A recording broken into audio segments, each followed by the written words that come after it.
Airports never really sleep. Even in the middle of the night, there's always someone watching, waiting, or moving through empty terminals. But sometimes, the people you see there aren't supposed to be there at all. Story 1. I never believed the phrase, "the night shift is lonely," until I was alone in Terminal B of the county's regional airport, the only 2-hour window before my flight finally took off. The announcements had been cut to a whisper, the bright storefronts shuttered, and the once busy corridors had become a cavern of echoing footsteps and the low hum of fluorescent tubes that flickered on a loop.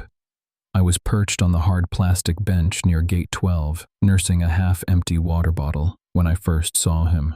He stood at the far end of the concourse, a tall silhouette against the whitewashed wall, his shoulders hunched, a weathered duffel bag sagging at his side. The airport security cameras, those indifferent eyes that never blink, showed nothing, just a blank feed where his figure should have been. I told myself it was a maintenance worker, perhaps taking a shortcut through the restricted zone. The signage, a glaring authorized personnel only sign in red, was half obscured by a stray banner advertising the next day's flight deals. I watched as the man slipped through the door marked staff only, the very one that led to the baggage handling corridors. Curiosity, or the thin thread of anxiety that kept me awake, pulled me to the security checkpoint. I passed the metal detector, tucked my badge into the pocket of my jacket, and followed the narrow, poorly lit hallway that smelled of oil and stale coffee. The lights buzzed overhead, and each step seemed louder than the last, as if the concrete floor were trying to announce my presence. At the end of the corridor, a service door stood ajar, the latch twisted in a way that suggested it had been forced. Beyond it, the space opened into a sprawling labyrinth of conveyor belts, empty carts, and piles of abandoned luggage. The air grew colder, a draft sliding through a cracked ventilation shaft. My breath formed tiny clouds that vanished before they could touch the metal rails. The duffel bag was there, lying on its side as if abandoned. I crouched, heart thudding, and lifted the flap. Inside, instead of clothes, I found a stack of newspaper clippings, each one a story about missing travelers, all dating back the past 5 years. The headlines were stark. Teenage girl vanishes after late-night flight. Businessman last seen in Terminal B, no trace. The dates were circled in red, the same red that marked the authorized personnel only sign. A sudden metallic clang snapped me out of the horror-induced paralysis. The man was standing behind me, his face half lit by the flickering lights, eyes dark and unblinking. He didn't speak. He only lifted a small, rust-stained screwdriver from his pocket. "Someone's trying to understand," he muttered, voice gravelly, as he turned the screwdriver toward the panel of the door. "But the only thing you'll understand is that you're not supposed to be here." The last thing I heard before the alarm shrieked and the flashing red lights bathed the hallway was the sound of a blade sliding into a lock, my own badge slipping from my pocket as the door slammed shut behind me. When the police finally arrived, they found the duffel bag empty, the man gone, and a series of fresh footprints leading to a service exit that opened directly onto the tarmac. My badge was still on the bench at Gate 12, untouched, as if I'd never left it. I never missed a flight again. And every time I walk through an airport at night, I glance at the authorized personnel only signs and wonder, who else is watching from the shadows, cataloging the next missing person? Story 2. I was 5 minutes into my night shift when the intercom crackled. "All staff, please be advised, a passenger has been seen wandering Terminal C. Do not approach." I'd heard that line before.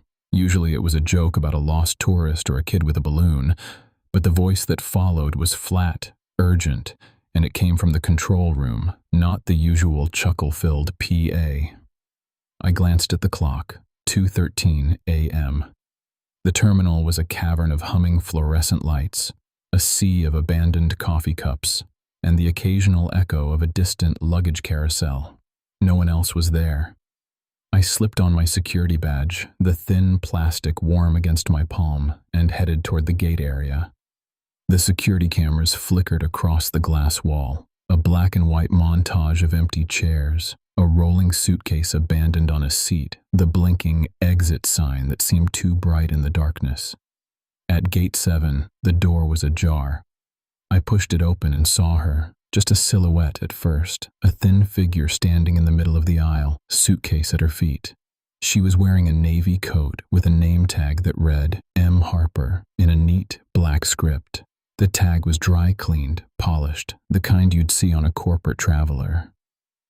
Her head turned slowly as I entered, and she stared straight at me with eyes that seemed too big for her face, unblinking, pupils dilated. She didn't speak. The only sound was the low hum of the ventilation system and my own breath, ragged from the sudden rush of adrenaline. "Can I help you?"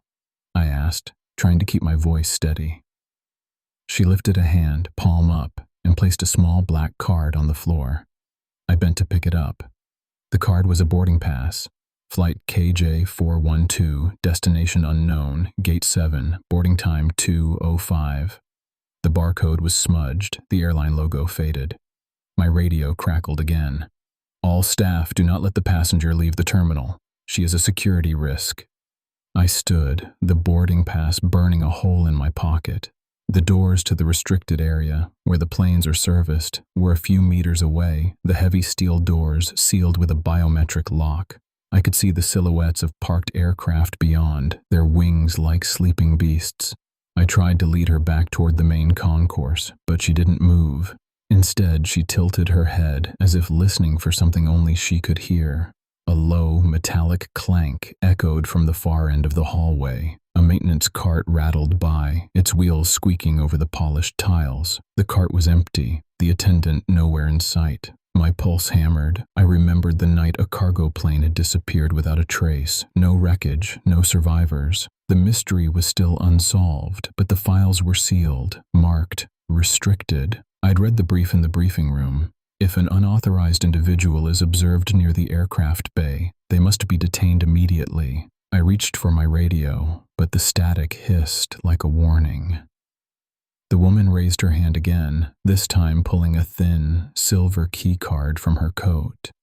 It was the same kind used by the ground crew to access the aircraft doors. My heart lurched.